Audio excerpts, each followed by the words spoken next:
ఓం సాయిరామ్ సమర్థ సద్గురు సాయినాథ్ మహారాజ్ కీ జై. మన సాయి బిడ్డలందరికీ నమస్కారం ఫ్రెండ్స్. ఎలా ఉన్నారండి? ఏం చేస్తున్నారు?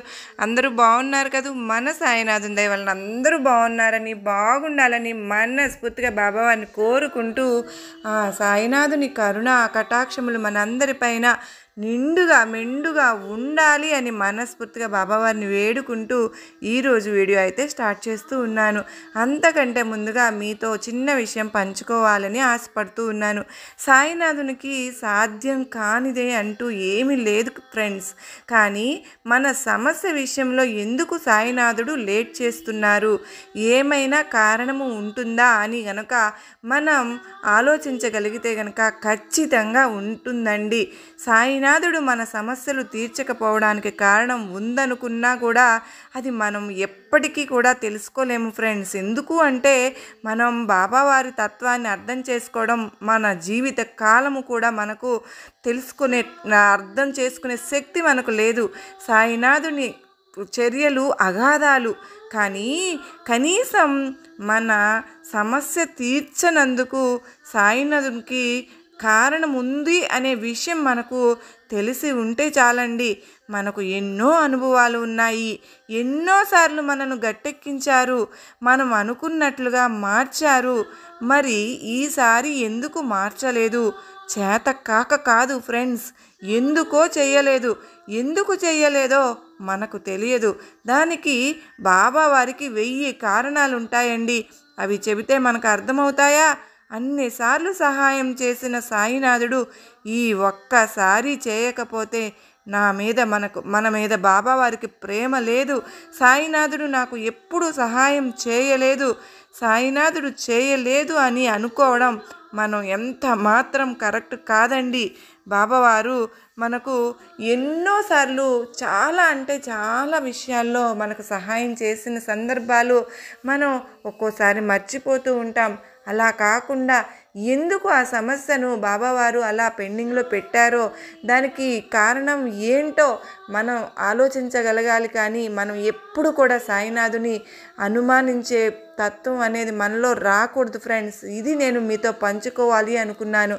మరి మన సాయినాథుడు ఈరోజు ఏమి సందేశం ఇవ్వబోతూ ఉన్నారో తెలుసుకుందామా? మరి బిడ్డా, నువ్వు ఎంతో పుణ్యం చేస్తేనే కానీ ఈ వీడియో అనేది నీ కంట పడదు తల్లి. ఇప్పుడు రాబోయే ఈ 2-3 రోజుల్లో కూడా నీకు అదృష్ట రోజులుగా మారుతూ ఉన్నాయి. ఏమాత్రం అశ్రద్ధ చేయకుండా ఒక్కసారి విని చూడు తల్లి అని చెప్పి సాయినాథుడు మనతో అంటూ ఉన్నారు ఫ్రెండ్స్. ఎందుకు బాబా ఇలా అంటున్నారు? రాబోయే 2-3 రోజులు ఎందుకు అదృష్ట రోజులుగా మారుతున్నాయి? ఈ వీడియో చూడడం వల్ల ఏం పుణ్యం మనకు దక్కబోతుందనే విషయాన్ని ఈరోజు వీడియోలో పూర్తిగా తెలుసుకుందామండి ఫ్రెండ్స్. ఇంకా వీడియోలోకి వెళ్ళడానికి ముందుగా ఎవరైతే కనుక కొత్తగా మన ఛానల్ చూస్తున్నారో ప్లీజ్ అండి తప్పకుండా సబ్స్క్రైబ్ చేసుకోండి. మీకు వీడియో నచ్చినట్లయితే చిన్న లైక్ ఇచ్చి సపోర్ట్ చేయండి ఫ్రెండ్స్. అందరికీ కూడా షేర్ చేయండి. మనం ఫ్రెండ్స్ బాబావారు కూడా మనకు మంచి విషయాలను సలహాలను మనకు అందిస్తూ ఉన్నట్లుగా ఈరోజు కూడా అండి, ఈ రోజు నుంచి అంటే 2-3 రోజుల్లో మనకు అంటే జనవరి 1 రాబోతుంది, అంటే జరగబోతున్నాయి కదా, అంటే చాలా గొప్ప శక్తివంతమైన 2025వ సంవత్సరంలో మనం అడుగు పెట్టబోతూ ఉన్నాం. కనుక మనం పుణ్యం ఎంతో చేసుకుంటే కానీ అంటే రాబోయే సంవత్సరం అంతా కూడా ఎంతో అదృష్టం అనేది మనకు కలిసి వస్తుంది అని చెప్పి సాయినాథుడు అంటూ ఉన్నారు ఫ్రెండ్స్. ఎందువల్ల అనే విషయాన్ని ఒక చిన్న కథ ద్వారా తెలుసుకుందామండి. ఈ కథలో అండి మనందరికీ తెలుసు, అమ్మవారిని గురించి మనం ఎంతో పూజ చేసుకోవాలని ఎంతో ప్రయత్నిస్తూ ఉంటాం. అలాంటిదే బాబావారు మనకు గుర్తు చేస్తూ ఉన్నారు. అమ్మ, నువ్వు కనుక అమ్మవారిని కూడా పూజ చేసుకోగలిగితే నీకు అదృష్ట రోజులు, ఎలాంటి అవకాశాన్ని అసలు వదులుకోవద్దు తల్లి అని. నిజంగా అండి మనం ఎంతో ప్రయత్నిస్తూ ఉంటాము మనం అమ్మవారి పూజ చేసుకోవడానికి. ఈ సంవత్సరం అయితే మనం చక్కగా అమ్మవారి పూజలు చేసుకుని శుక్రవారం నాడు కూడా అమ్మవారికి పూజ చేసుకుని మనకు లక్ష్మీ కటాక్షం పెరుగుతుందని, ఇంటిల్లపాది సుఖ సంతోషాలతో ఉంటామని మనం నమ్ముతూ ఉంటాం. అలాంటిది మనం అమ్మవారిని పూజ చేసుకుని అష్టైశ్వర్యాలను పొందే ఒక మంచి అవకాశం అండి. అమ్మవారి దీవెనలు ఉంటే కనుక రోజు కూడా అదృష్ట రోజులుగా మారతాయని చెప్పి సాయినాథుడు చెప్తూ ఉన్నారు. ఈ కథలో అండి ఒక భక్తురాలండి, ఆవిడ మామూలుగా సాధారణమైన ఒక భక్తురాలు. ఎప్పుడూ కూడా అండి బాబా వారికి పూజ చేస్తూ ఉంటుంది. బాబా అంటే తనకు ఇష్టం. బాబా కూడా ఒక్కొక్కసారి అండి మనకు తెలియజేస్తుంటారు ఏ సమయంలో ఎలాంటి గుడికి వెళ్తే మంచిది, ఈరోజు శివాలయానికి వెళ్ళి ఈరోజు అమ్మవారి గుడికి వెళ్ళు. అంతకంటే ఎందుకంటే నా జీవితంలో కూడా ఆ అమ్మవారిని పరిచయం చేసింది కూడా సాయినాథుడేనండి. అందువల్ల ఆయన దయ వలన నేను ఆ అమ్మవారి గురించి తెలుసుకోవడం, మనకు తెలిసినంతవరకు కూడా ఎంతోమంది భక్తులకు తెలియజేయడం కూడా చాలా మంచి సందర్భం అండి. చేసినందుకు సాయినాథుని కృతజ్ఞతలు తెలియజేస్తూ ఉన్నాను. మనందరం కూడా బాబావారికి ధన్యవాదాలు తెలియజేయాలి ఫ్రెండ్స్. అందువల్ల అలాంటి మంచి అవకాశాన్ని, మంచి విషయాన్ని ఈరోజు మనకు చేయబోతూ ఉన్నారు ఫ్రెండ్స్. మనకు మంచి రోజులు కూడానండి, నువ్వు పూజలు చేసినా చేయకపోయినా బిడ్డ కూడా అమ్మవారి పూజలు కూడా నువ్వు అమ్మవారిని తలుచుకున్నా కూడా నువ్వు ఒక్కరోజు కూడా నువ్వు మర్చిపోకుండా కనుక నువ్వు అమ్మవారిని ఉండగలిగితే కనుక నీకు చాలా అంటే చాలా మంచి పుణ్యం అనేది ఆ భక్తురాలకు కలిగిందండి. పూజలు చేస్తేనే కాదు ఫ్రెండ్స్, మనం పెద్దగా పూజలు చేసుకోవాలని తెలియదు ఆవిడికి. తనకు మామూలుగా బాబా గుడికి వెళ్తుంది, ఏదో ఇంట్లో తనకు తెలిసినంత వరకు చిన్న విగ్రహాన్ని, బాబావారి విగ్రహాన్ని పెట్టుకుంది. ఇంకా అలాగే తన పూజలు చేసుకునేటప్పుడు ఒక రోజు అండి అక్కడ బాబావారి విగ్రహం దగ్గర ఒక చిన్న ఫోటో అండి, అమ్మవారి విగ్రహం, అది కనకదుర్గ అమ్మవారి ఫోటో అండి. అది ఎలా వచ్చింది అంటే అనేది తనకే తెలియదు ఫ్రెండ్స్. సాయినాథుడు ఇంట్లో పిల్లలందరికీ కూడా బాబావారి ఫోటోని చూస్తూ ఉంటారు, కానీ బాబావారి ఫోటో దగ్గరికి అమ్మవారి విగ్రహం ఎలా వచ్చింది అనేది తెలియదు ఫ్రెండ్స్. పిల్లలు ఏమైనా పెట్టారా అని చెప్పి తను పిల్లల్ని అందరినీ కూడా అడుగుతుంది.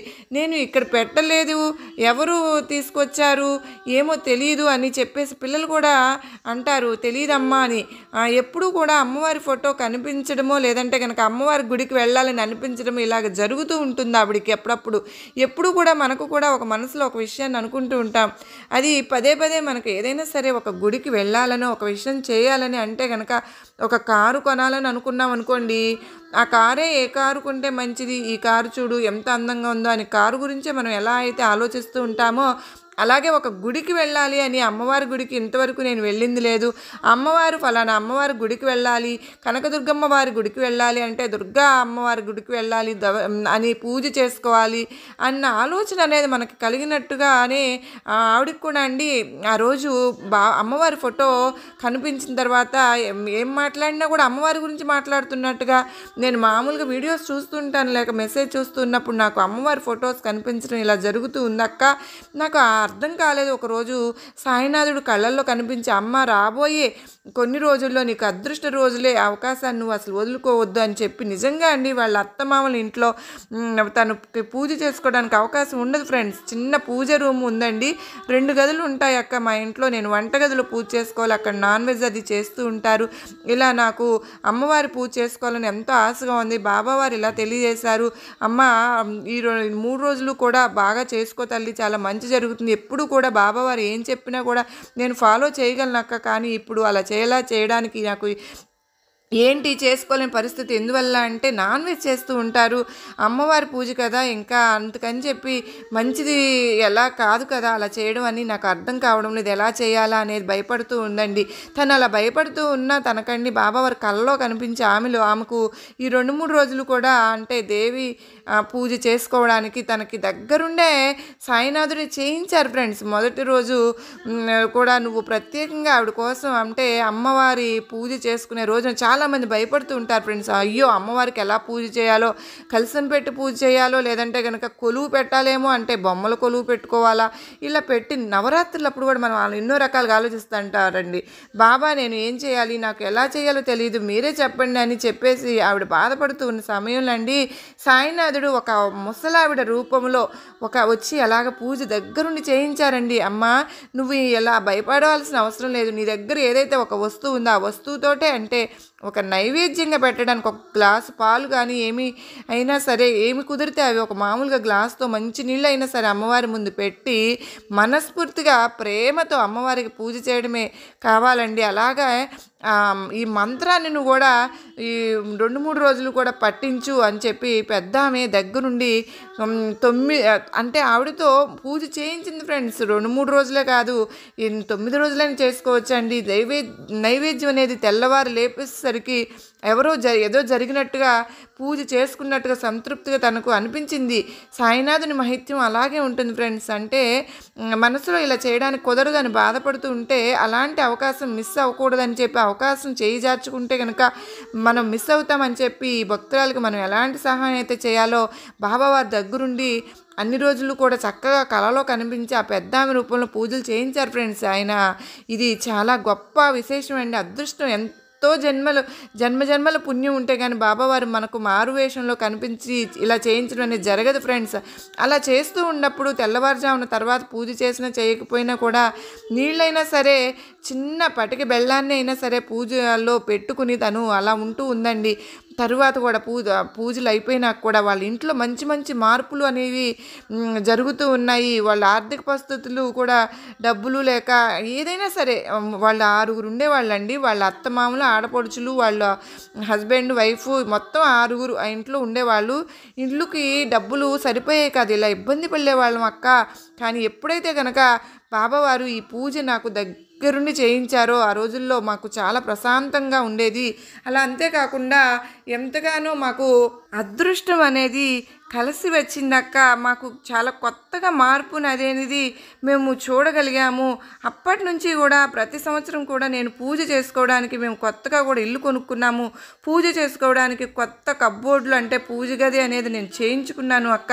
అంత మార్పు అనేది మా జీవితంలో వచ్చింది అని చెప్పి మనకు తను తెలియజేయడం జరిగిందండి. ఇలా ఈ కథ ద్వారా మనం బాబావారు అంటే తెలుసుకుంటున్నాము అంటే కనుక నిజంగా మనం ఏదైనా కూడా పూజ చేసినా చేయకపోయినా కూడా, చేయడానికి కుదిరినా కుదరకపోయినా కూడా కనీసం మనం ఒక మంత్రాన్ని, ఇప్పుడు నేను చెప్పబోయే మంత్రాన్ని అండి, ఇప్పుడు వరకు మనం జనవరి 1 రాబోతుంది, మనం చక్కగా చేసుకోగలిగాము అంటే ఆ పని చేసిన సక్సెస్ అవుతామండి. నిజంగా పూజ ఫలితం దక్కుతుందని చెప్పి ఆవిడ మనకు తెలియజేశారు ఫ్రెండ్స్. ఆ మంత్రం ఏంటి అంటే కనుక సకల కార్య జయప్రదే జయ జయ అనే మంత్రాన్ని రోజు కూడా అనుకోండి ఫ్రెండ్స్.